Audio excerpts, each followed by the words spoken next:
Does it look nice? With the saddles formed like a convex. The saddles are not in the same horizontal plane.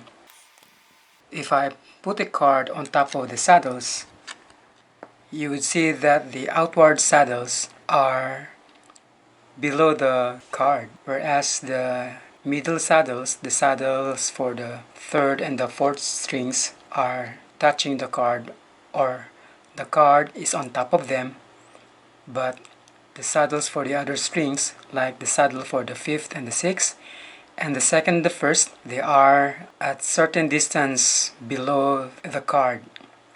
So this tells us that the saddles are in the form of convex, or the saddles are in a curvature. So it looks cool.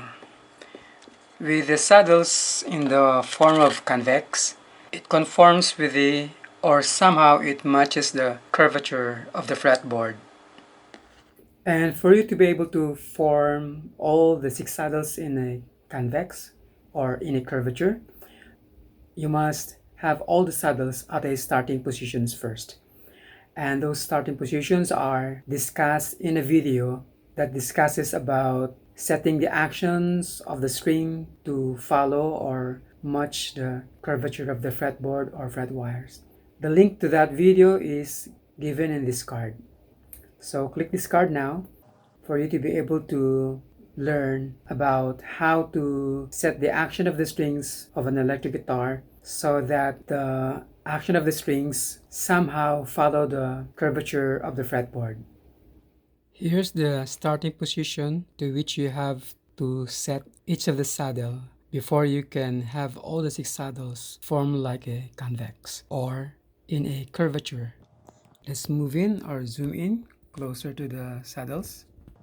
You would see that all 6 saddles are at different levels. Here you can see that the saddle of the first string is at a lower level compared to the saddle of the second string. And the saddle of the second string is at a lower level compared to the saddle of the third string. But the saddle of the fourth string is at the same level as the saddle of the third string.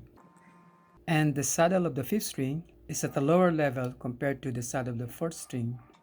And the saddle of the sixth string is at a lower level compared to the saddle of the fifth string. So it's like starting from the first string, the saddle of the first string, the level of the saddles is ascending. From here, it goes up or higher, and then it goes higher. And then it's the same for both of the saddles, and then it goes lower, and it goes lower. So from the first string, it ascends up to third, and then from fourth string it descends. The levels of the saddles ascends from the first string up to the saddle of the third string, and then it descends from the saddle of the fourth string to the saddle of the sixth string. So this would be your starting position before you can form all the 6 saddles in a convex or in a curvature. And how did we arrive with these levels for each of the saddles? It is discussed in the video that I have mentioned earlier about setting the action of the strings to match the curvature of the fretboard, or setting the profile of the saddles to match the curvature of the fretboard or fretwires. Now, how to form all these 6 saddles in a convex form? Let's consider first the saddle of the third string.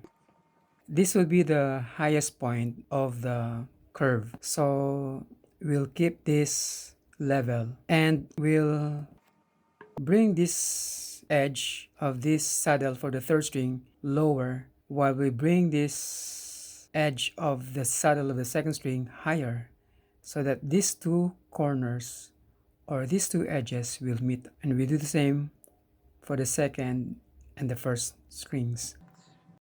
Right now, all the saddles are leveled. So what we're going to do is that we'll have this edge at different levels so that we'd be able to form a curve, a smooth curve between these saddles. And that is possible because each of the saddle has two legs. These legs are in the form of screws. This and this are the legs for the saddle. And this and these are the legs of this saddle, and so on. Since the legs are in the form of screws, then we would be able to raise or lower a particular edge or corner of the saddle. So let's begin. Like what I said earlier, we will keep this edge at this height, but we'll bring this edge at a lower level, and that is possible by using a hex key. You need a hex key to be able to do that.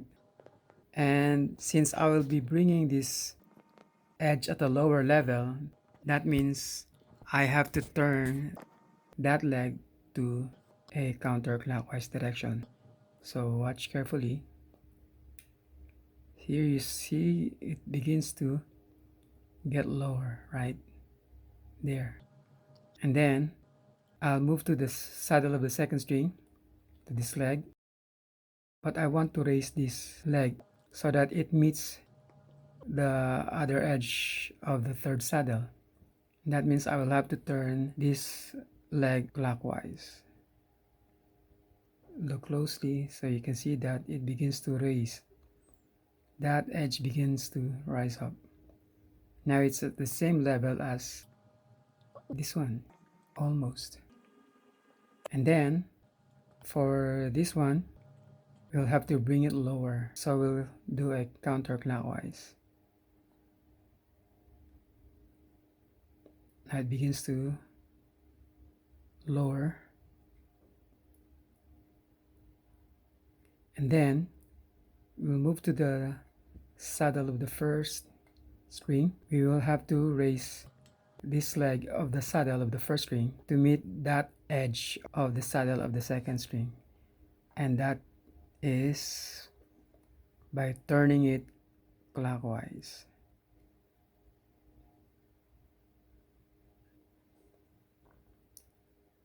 Oh, I have brought this too low.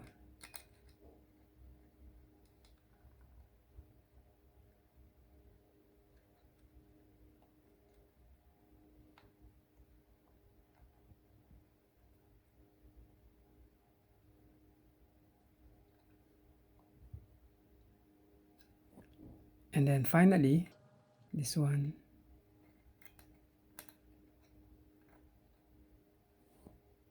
Lower it. There.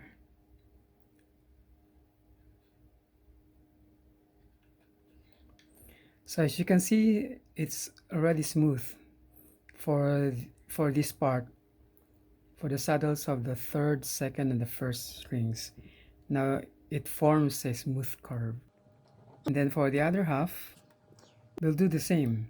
So we'll bring this corner lower, and that is by turning it counterclockwise. See? And then we'll bring this edge higher by turning it clockwise. There. And then this one, bring it lower, so turn it to counterclockwise. And this one, higher, so turn it clockwise. And this one, lower, so turn it counterclockwise. There. So as you can see, all the saddles are now in a convex form, or are in a curvature. So that's how to set the saddles to form convex. So that's how to set the top of the saddles to form them in a convex to somehow match the curvature of the fretboard or fret wires. I hope you enjoyed this tutorial or this demo, and I hope you learned something from this. If you haven't subscribed to this channel yet, please do subscribe and help me grow this channel. So please like and subscribe, and also click the notification bell so you'd be updated with next uploads. Thank you for watching.